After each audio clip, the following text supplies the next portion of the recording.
Olá! Em 2026, a gente vai ter um espetáculo e tanto no céu, cortesia de um dos asteroides mais brilhantes do nosso sistema solar, o Anfitrite. Mas olha, observá-lo não vai ser tão simples assim. Agora vamos descobrir juntos por que esse evento é tão especial e qual vai ser o grande desafio para os astrônomos. Então, anota aí. 29 de maio de 2026. Nesse dia, vamos ter um alvo incrivelmente brilhante lá em cima. Mas aqui que está o paradoxo. É justamente o brilho extremo dele que torna a observação um baita desafio. E a culpa disso é de uma visitante muito, mas muito luminosa que vai estar por perto. Bom, primeiro de tudo, vamos entender o que vai acontecer.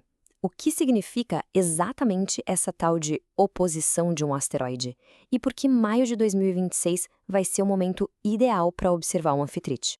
O conceito-chave aqui é oposição. Imagina só, o Sol, a Terra e o asteroide ficam perfeitamente alinhados, com a Terra bem no meio. Essa é a melhor configuração possível para a gente.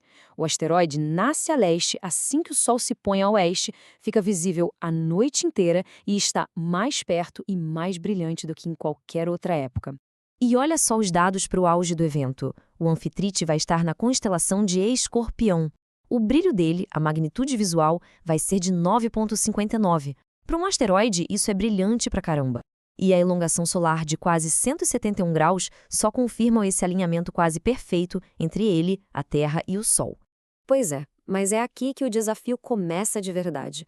Apesar do brilho incrível do asteroide, ele vai ter que competir com um gigante luminoso no céu. Um obstáculo que pode simplesmente ofuscar completamente o nosso alvo. Aqui a gente consegue visualizar o tamanho do problema. A magnitude do anfitrite é de 9,59, enquanto a da Lua é de -12. Em astronomia, a escala de brilho é meio contraintuitiva. Quanto menor o número, mais brilhante é o objeto.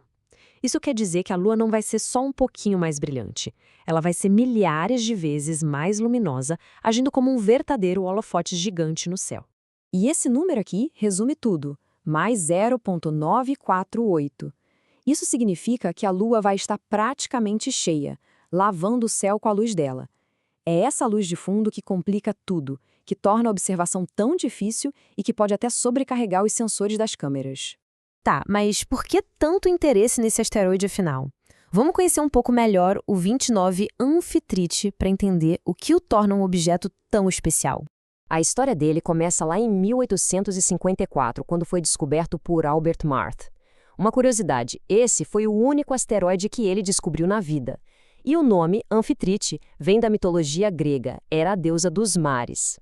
E aqui estão os motivos pelos quais ele se destaca. Com quase 190 quilômetros de diâmetro, ele é um gigante. Sua composição do tipo S indica que ele é rochoso com metais, o que o torna altamente reflexivo. É como se fosse uma grande rocha espacial espelhada. É essa alta reflectividade, junto com o tamanho, que explica seu brilho intenso. E tem mais, ele gira bem rápido, completando uma volta em si mesmo a cada 5 horas.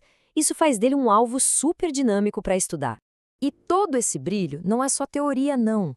Para a gente entender o desafio na prática, vamos ver o que aconteceu numa observação real feita em Manaus em 2025. Essa experiência nos deu uma lição valiosíssima para 2026. O Jalvandro Nobre, de um observatório em Manaus, resumiu perfeitamente o problema quando tentou fotografar um anfitrite em 2025. O brilho do asteroide foi tão, mas tão forte, que simplesmente sobrecarregou o sensor da câmera. Isso causou saturação e um efeito bem desejado chamado blooming. E o que raios é blooming? Pensa num balde de água. Se você encher demais, a água transborda, certo? Com o sensor de uma câmera, acontece algo muito parecido. Quando um pixel atinge a capacidade máxima de luz, os elétrons simplesmente vazam para os pixels do lado.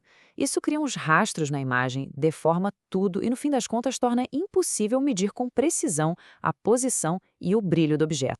Então, a grande pergunta é: como observar o asteroide em 2026 com o brilho da Lua atrapalhando tudo sem que as imagens fiquem inúteis? A resposta, claro, está numa boa estratégia de observação. A solução principal é até que bem direta: tirar fotos mais rápidas. Em vez de longas exposições, usar tempos curtos de 5 a 8 segundos por foto. Outra tática é usar filtros, que funcionam como óculos de sol para o telescópio, diminuindo a quantidade de luz que chega. E tem também o binning, que é uma técnica onde a câmera agrupa pixels para capturar o sinal de forma mais eficiente, sem estourar a imagem. A boa notícia é que a gente não vai ter que esperar uma eternidade por outra chance. A beleza do mecânica orbital é que dá para prever com uma precisão incrível quando o Amphitrite vai estar numa posição favorável de novo. Esse ciclo de encontros tem um nome, período sinódico. Para um Amphitrite leva uns 483 dias, ou seja, pouco mais de um ano, para ele voltar a essa posição ideal de observação em relação à Terra e ao Sol.